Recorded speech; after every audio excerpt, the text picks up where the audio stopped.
semuanya, kami dari kelompok belum. Salam rekan-rekan semuanya. Kami dari kelompok Benchmark ingin mempresentasikan hasil pekerjaan kami terkait analisis dan implementasi sistem dan jaringan komputer pada PT Code Development Indonesia. Next. Perkenalkan, saya Andi Muhammad Adlin Fahriza Khairi Putra bersama dua rekan saya, Arge Farel Kasyara dan Muhammad Syauki Yasman. Oke, kita akan mulai langsung ke arsitektur cloud ya. Jadi untuk dari komponen desain channel 2 ke channel 3, kita bisa lihat tabel bahwa untuk gedung atau kantor pusat kita implementasikan di AWS itu sebagai VPC. Lalu untuk router ISP sebagai IGW atau Internet Gateway, untuk router Wi-Fi sebagai Bastion Host atau EC2, untuk kabel fisik itu diimplementasikan sebagai root tables dan security group, dan untuk server fisik dan juga end device kita implementasikan dengan EC2 instance. Oke, bisa next. Oke, untuk konfigurasi infrastruktur jaringan, untuk nama subnetnya bisa lihat pada tabel, dan untuk IP address-nya kita mengikuti yang ada seperti pada channel 2. Nah, untuk subnet yang public itu hanya satu, yaitu subnet public Wi-Fi. Yang private ada tiga. Oh, ada yang untuk developer, non-developer, dan admin dan juga server. Untuk root table, root public itu digunakan pada subnet public Wi-Fi. Untuk root table private itu untuk yang lainnya. Lalu target rute untuk kesemuanya, untuk subnet public Wi-Fi itu Internet Gateway, dan untuk yang lainnya kita pakai NAT Gateway karena yang lainnya kan private subnet. Next. Hmm. Ini adalah bukti implementasi pada AWS untuk subnet dan juga root table. Next. Ini root table yang RT private. Next. Ini NAT Gateway dan juga Internet Gateway-nya yang digunakan. Next. Oke, untuk implementasi keamanan, kita gunakan security groups like a firewall. Jadi, yang pertama ada security group Bastion Public. Jadi, Bastion Public ini hanya bisa diakses oleh IP administrator lewat SSH. Dan untuk outbound-nya itu dia bisa mengambil informasi apa saja dari luar. Jadi, akses luarnya tidak dibatasi. Lalu untuk SG Private Server yang merupakan security group untuk semua device di private subnet, itu kita untuk inbound-nya yang bisa masuk hanya TCP dari si Bastion Public itu. Dan juga ada juga ICMP dari semua device karyawan untuk ngecek konektivitas. Untuk outbound-nya sama seperti Bastion Public, dia bisa mengakses semua hal yang di luar untuk kegunaan download ataupun hal lainnya. Next. Lalu juga ada SG Server Admin. Jadi ini adalah security group khusus untuk untuk device server pada subnet server admin.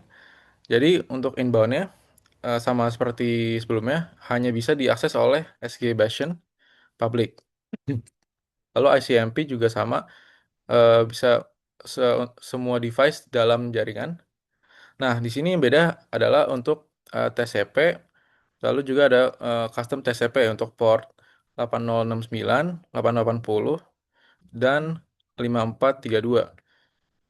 Bisa lihat itu kegunaannya untuk agar device di private subnet bisa mengakses informasi yang ada di server melalui port-port itu. Seperti untuk aplikasi Odo, aplikasi Nextcloud, dan juga PostgreSQL. Next. Ini adalah bukti implementasi SQ Bastion pada AWS. Next. Ini untuk SQ Server Admin. Next. Dan ini untuk SQ Private Server. Oke, ini Oke. Oke, berikut ini spesifikasi perangkat virtual. Setiap subnet diwakili oleh satu perangkat komputasi. Khusus untuk server admin, dilakukan penyesuaian IP statis untuk menghindari konflik dengan reserve IP AWS. Bisa dilihat pada tabel sebelah kanan, ini adalah detail implementasi instance EC2. Yang pertama yaitu ada Bastion Wi-Fi, berperan untuk menyimulasikan perwakilan Wi-Fi dan gateway access. Penempatannya ada di subnet public Wi-Fi. IP address-nya diatur auto-assign secara dynamic, dan akses publiknya di-enable. Type instance-nya yaitu T3 Micro. Yang kedua yaitu ada PC Developer, berperan untuk menyimulasikan workstation developer. Ditempatkan pada subnet private dev. IP address-nya diatur auto assign private. Akses publiknya di disable dan tipe instance-nya T3 micro. Yang ketiga yaitu ada PC non-developer. Berperan untuk menyimulasikan workstation staff. Ditempatkan pada subnet non-dev, IP address-nya diatur auto-assign private, akses publik di disable, dan tipe instance-nya T3 micro. Dan yang terakhir yaitu ada server admin, berperan untuk menyimulasikan server aplikasi utama. Ditempatkan pada subnet admin server. IP address-nya diatur secara statis, yaitu 10.045, akses publiknya di disable, dan tipe instance-nya adalah T2.medium.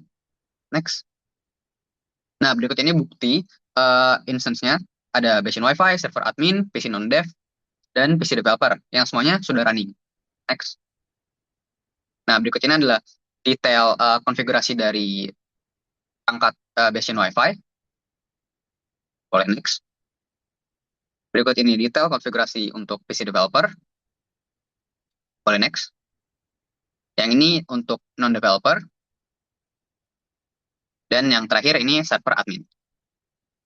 Next.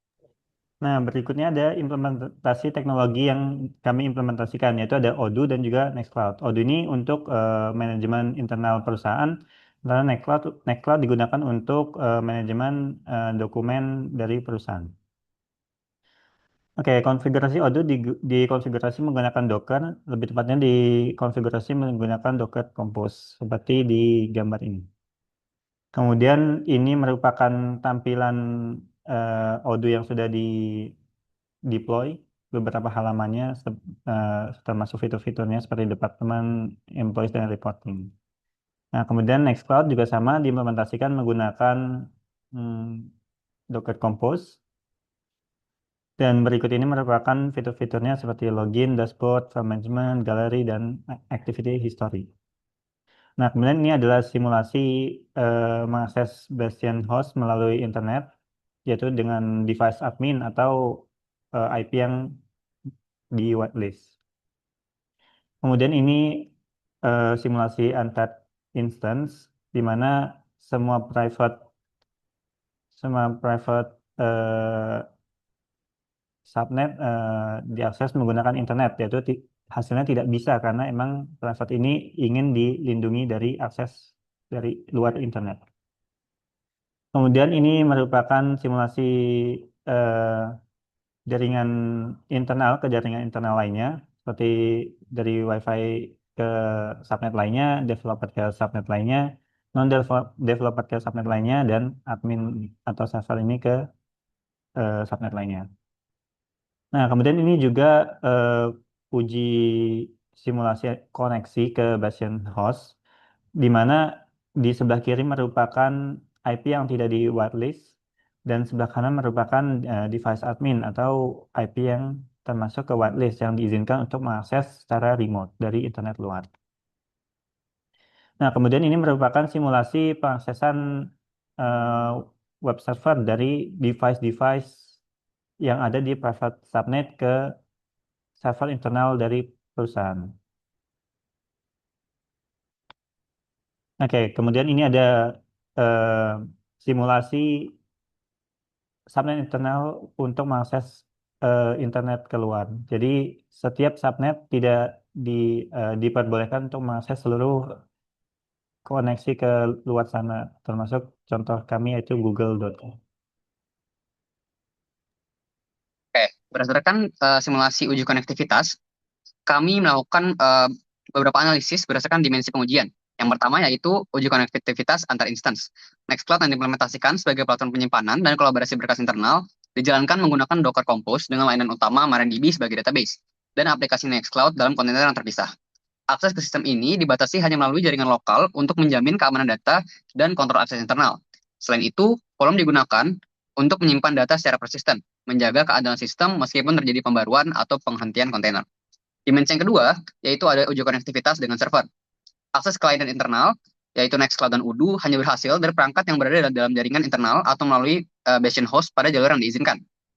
Perangkat di subnet private, yaitu developer dan non-developer, dapat mengakses kedua layanan tersebut tanpa kendala. Ini membuktikan bahwa Odoo dan Nextcloud telah berhasil diimplementasikan sebagai layanan internal only, melindungi data operasional sensitif dari paparan internet. Dan dimensi yang terakhir yaitu ada uji konektivitas dengan internet. Seluruh perangkat dalam jaringan, termasuk subnet private, berhasil mengakses layanan eksternal seperti Google secara normal. Keberhasilan ini mengkonfirmasi bahwa konfigurasi NAT dan routing keluar jaringan telah diterapkan dengan benar.